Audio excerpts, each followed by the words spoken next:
Port Charles wakes up under a heavy silence, the kind that settles before everything changes. Drew Kane stands alone in the Metro Court lobby, staring at his reflection in the glass.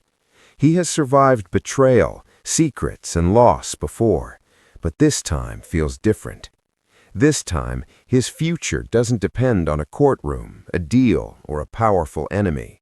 It depends on Willow. And that is what terrifies him most. Willow has barely slept. She sits at the kitchen table, hands wrapped around a cold mug of tea she forgot to drink. Papers lie scattered before her, documents she never expected to see, messages she never thought would exist, and a truth she can no longer ignore. For weeks, she believed Drew was protecting her. Now she realizes he may have been protecting himself. Not out of cruelty, not out of greed, but out of fear.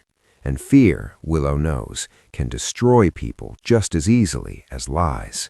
Earlier that morning, Nina arrived unannounced. She didn't come to argue. She didn't come to accuse. She came with proof.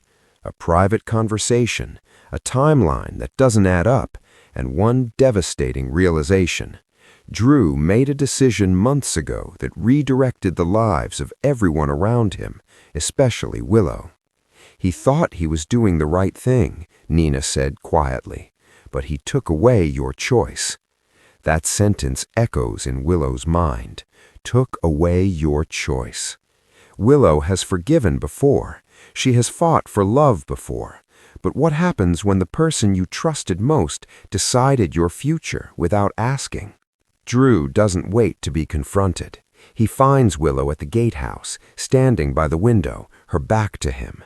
"I should have told you sooner," he says. Willow turns slowly, her eyes calm but distant. "Yes," she replies, "you should have." He admits everything, not defensively, not with excuses.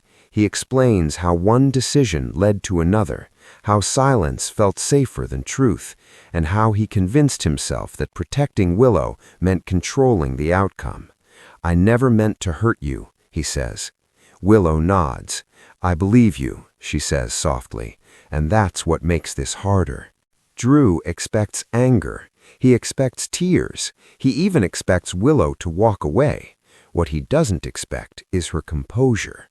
Willow explains that the information Nina uncovered places Drew in a vulnerable position, one that could affect his standing, his relationships, and his future in Port Charles.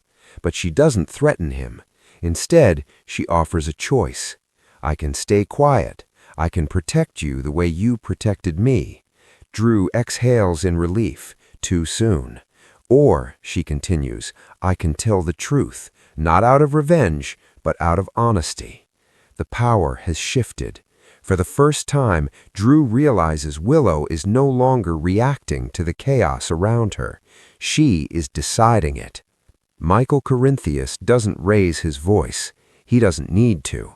When he learns Willow knows the truth, he meets Drew privately and delivers a warning that cuts deeper than anger ever could. "If you lose her trust," Michael says, "you don't just lose Willow. You lose the version of yourself she believed in." Drew understands then. This isn't about secrets anymore. It's about identity.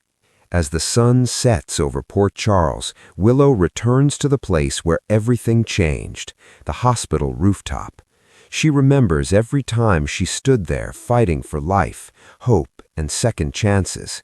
She knows whatever she decides tonight will rewrite the future. Drew joins her, prepared for any outcome. "I won't beg," he says. "I just want you to do what you can live with." Willow studies him. "I've spent so long surviving. Now I want to live honestly." Her decision is not what anyone expects. She chooses truth, but on her terms. She won't expose Drew publicly. She won't destroy him quietly. Instead, she insists on transparency moving forward. No more decisions made for her. No more protection disguised as control. "If you want a place in my life, you earn it with honesty." Drew accepts, not because he has to, but because he knows he deserves nothing less. Across town, Nina realizes Willow is no longer the fragile woman everyone underestimated. Michael watches as Willow steps into a new role, strong, grounded, and unafraid. And poor Charles feels the shift, because when Willow took control of Drew's fate, she also reclaimed Willow leaves her the own. rooftop, a message appears on her phone.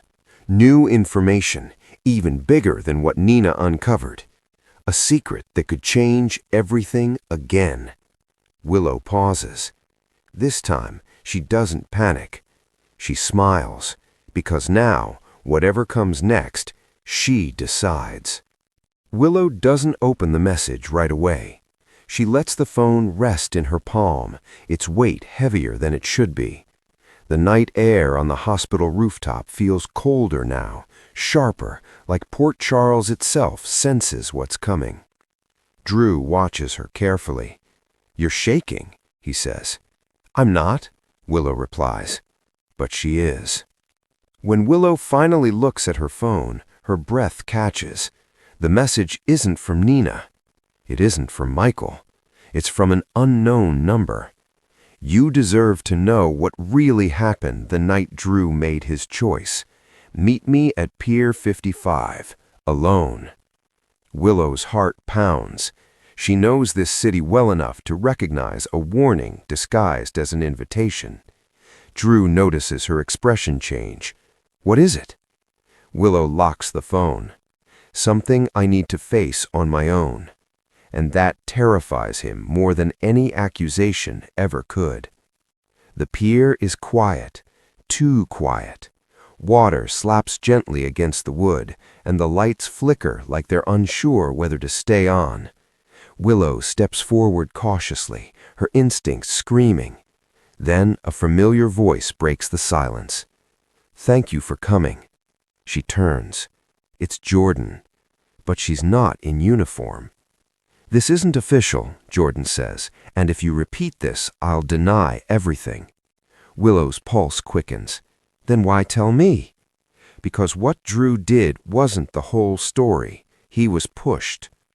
Jordan explains that months ago, pressure came from multiple directions: corporate interests, political strings, and a silent threat that never made it into any report. Drew didn't just choose silence, he was cornered. "There was another option," Jordan admits, "one that would have exposed everything, but it would have put you in danger."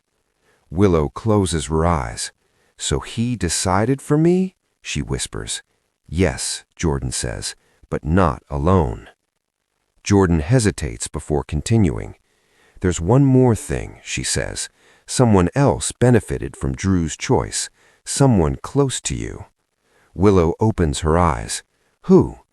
Jordan answers with a single name, and Willow's world tilts.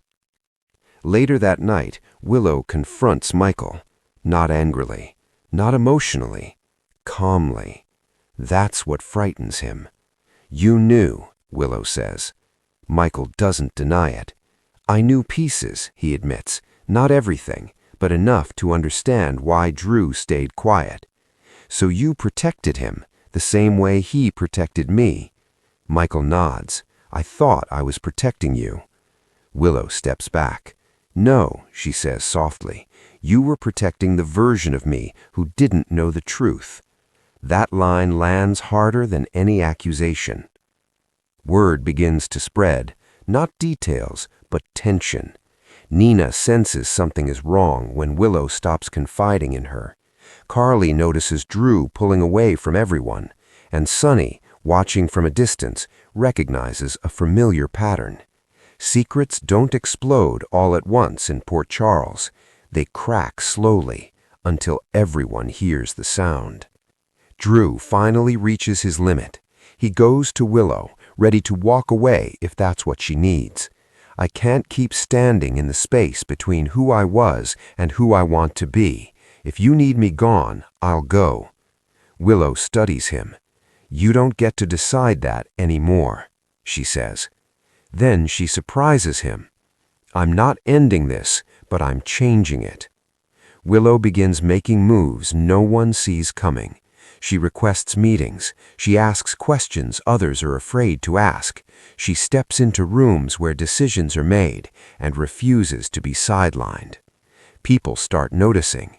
This isn't the same Willow, Carly says quietly. No, Nina agrees, it's not. Just when Drew thinks the worst is behind them, another truth surfaces, one that redefines everything Jordan revealed. The pressure on Drew didn't start with politics. It started with a lie planted months earlier by someone who wanted control over more than just one outcome. And that person is still watching, still waiting, and now they realize Willow is no longer predictable. The episode ends with Willow standing alone, staring at a sealed envelope left at her door. Inside is proof that the night Drew made his choice was only the beginning. Willow doesn't cry. She doesn't panic. She exhales and smiles faintly. Not this time, she says to herself, because now the game has changed again, and Willow isn't just holding Drew's fate anymore. She's holding everyone's.